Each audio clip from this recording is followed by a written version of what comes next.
स्वागतम सुस्वागतम। स्वागत है मित्रों आपका हमारे YouTube चैनल दलितों की कहानियाँ में। चलिए आचार्य कलकुलरी इनाक जी की कहानियों का रसानंद लेते हैं।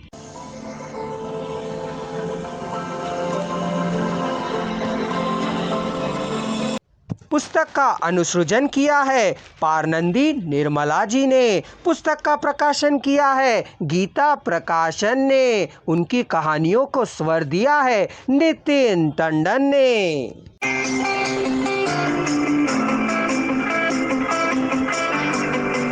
वह लेक्चरर बन जाएगी, उसके लिए किया जाने वाला काम है, करवाने वाला काम भी है, उसके काम की आशा करने वाला देश है।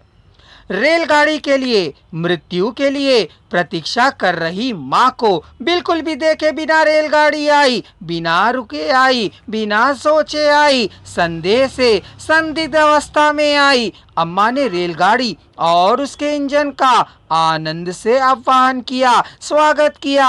आह्वान को पाने वाली रेलगाड़ी रुकी नहीं।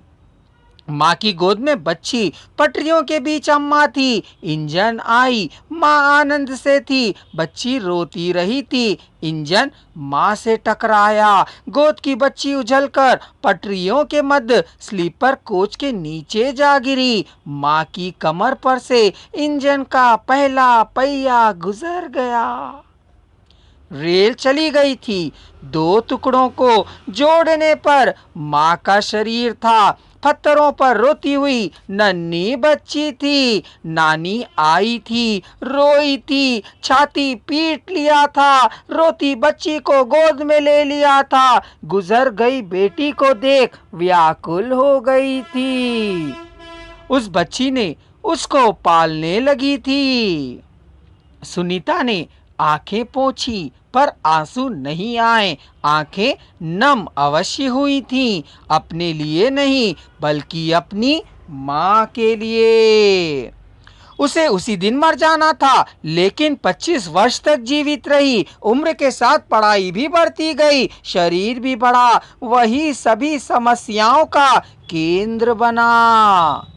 वह भी माँ की ही राह पर है। 25 वर्ष में उतने जितना जीवन देखा है, कितना समझा है, उसकी माँ के लिए और कोई मार्ग न था। लेकिन उसकी बात वैसी नहीं है। उसकी माँ के लिए और कोई मार्ग न था, लेकिन उसकी बात वैसी नहीं है। उस दिन माँ के साथ ना मरना, आज एकाकी होकर मरने के लिए, तब ना मरना, अब मरने के लिए क्या। हाय सुन्नी, योगी ने कहा। 2 कॉफी के प्याले लेकर आया और पीने को कहा। उसने नहीं पिया, निर्लिप्त भाव से बैठी रही। पियो, जोर से कहा। नहीं पीऊंगी, आक्रोश से जवाब दिया। वह उसके मुंह को नहीं देख पाया। कॉफी पीते हुए उसने कहा, शादी को आ रही हो ना? नहीं आऊंगी। क्या मर रही हो? नहीं। वह सुनीता के चेहरे को नहीं देख पाया। इस प्रकार की युवती से उसका परिचय पहले कभी नहीं हुआ था। हाँ, इतना मालूम था कि वह पिघल जाया करती थी और आंखों में आंसू भर लिया करती थी। बकरी के बारे में मालूम है, बाघ के बारे में नहीं। यह बात नहीं है सुन्नी, कहते हुए उसके हाथ को पकड़ा। उसने जोरदार झटका दिया। तुम मत छुओ। सुनो, किस लिए? तुम अस्पृश्य हो। सुनी, शट अप।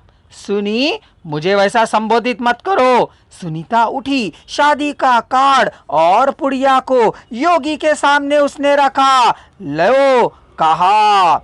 लेते हुए योगी ने, यह क्या है पूछा। यह तुम्हारी शादी का कार्ड है और यह तुम्हारी मौत है, पुड़िया पर उंगली रखते हुए कहा। सुनीता कैंटीन पार कर गई, सीढ़ियों से उतरी, पेड़ों की ओर चल पड़ी, सड़क पर आ गई, हॉस्टल की ओर जा रही थी। अस्त होता हुआ सूर्य उसके माथे पर चमक रहा था।